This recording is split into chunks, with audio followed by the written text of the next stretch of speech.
Term sheets explained. Hello. In today's video, we will go over the term sheets and how to understand them. If you're raising capital, the term sheet is where the deal becomes real. It may look short and straightforward, but the clauses inside determine who controls the company, who gets paid first in an exit, and how much your equity will actually be worth in the future. In this video, I'll explain term sheets clearly and simply, using plain language and practical examples, so you understand exactly what you are signing. A term sheet is a document that summarizes the main commercial terms of an investment. It is usually only a few pages long. Most of the commercial terms are non-binding, which means they outline the intended agreement but are not yet legally enforceable. However, some clauses are often binding, such as confidentiality or exclusivity, so it is important to read carefully. Think of a term sheet as the blueprint of the investment deal before the full legal agreements are drafted. Let's start with the most visible part, valuation. There are two important concepts here. Pre-money valuation is the value of the company before the new investment. Post-money valuation is the pre-money valuation plus the investment amount. For example, if your company is valued at $4 million before investment and an investor puts in $1 million, the post-money valuation becomes $5 million. The investor now owns $1 million divided by $5 million, which equals 20%. Understanding this calculation is critical. Many founders confuse pre-money and post-money during negotiation. Next is the investment amount and equity issued. This is the capital being invested and the percentage of ownership being granted in return. Always check that the ownership percentage matches the valuation calculation. Small misunderstandings here can have large long-term consequences. Now we come to something that often surprises founders, the employee option pool. An option pool is a portion of equity set aside for future employees. Typically, this ranges from 10 to 15% of the company. Investors often require the option pool to be created before their investment. This means it is created on a pre-money basis. In simple terms, founders are diluted first to create the pool and then diluted again when the investor invests. For example, if you own 100% of your company and you create a 10% option pool before the round, you now effectively own 90%.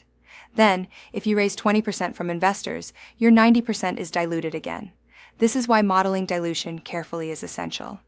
Now let's discuss liquidation preference. Liquidation preference determines who gets paid first if the company is sold. A common structure is a one-time non-participating liquidation preference.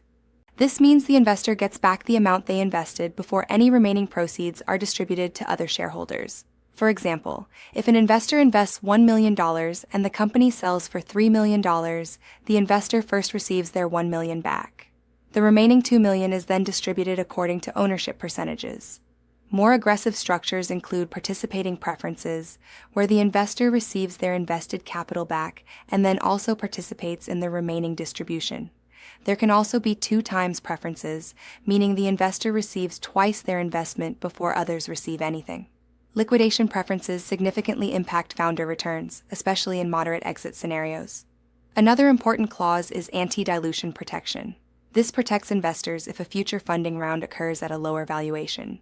There are two main types.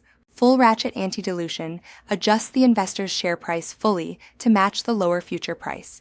This is very investor-friendly and can be highly dilutive to founders. Weighted average anti-dilution adjusts the price more moderately based on the size and price of the new round. This is more common and more balanced. Founders should aim for weighted average protection rather than full ratchet whenever possible. Board composition is another critical area. The term sheet will outline how many board seats there are and who appoints them. For example, a 3-person board might include 1 founder representative, 1 investor representative, and 1 independent director. Control is not just about ownership percentage. It is also about board voting power and decision-making rights. Understanding governance structure is essential before signing. Protective provisions, sometimes called reserved matters, are actions the company cannot take without investor approval. These often include issuing new shares, taking on significant debt, changing company articles, selling the company. These provisions are normal, but they should not be so broad that they prevent normal business operations. Founder vesting is another key term. Even if founders already own shares, investors often require those shares to vest over time, typically over 4 years with a 1-year cliff. This protects investors if a founder leaves early. Founders should review vesting terms carefully and understand whether any acceleration occurs in the event of a sale. Pro rata rights allow investors to maintain their ownership percentage in future funding rounds. This means they have the right to invest additional capital to avoid dilution. These rights are common and generally reasonable, but founders should understand how they affect future fundraising flexibility. Drag-along and tag-along rights relate to exit scenarios. Drag-along rights allow majority shareholders to force minority shareholders to sell in a transaction. Tag-along rights allow minority shareholders to join a sale if majority shareholders sell their shares. Both are standard protections, but the thresholds and mechanics matter.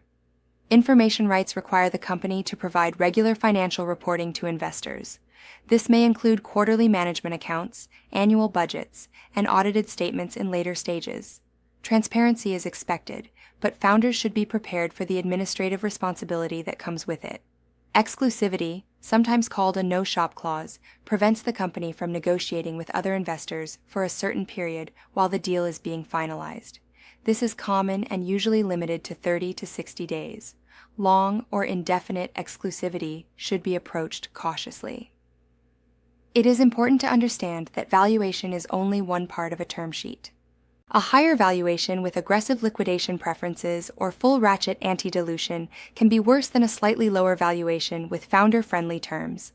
Always evaluate the entire structure, not just the headline number. Here's a simple comparison. Scenario 1. $4 million pre-money valuation, $1 million investment, 1 times non-participating liquidation preference, weighted average anti-dilution, balanced board structure. Scenario 2. $4 million pre-money valuation, $1 million investment, 2 times participating liquidation preference, full ratchet anti-dilution, investor majority board control. Both deals show the same valuation, but the economic outcomes for founders are dramatically different. Before signing a term sheet, model dilution carefully. Understand liquidation preference impact. Review anti-dilution clauses closely. Consider governance implications.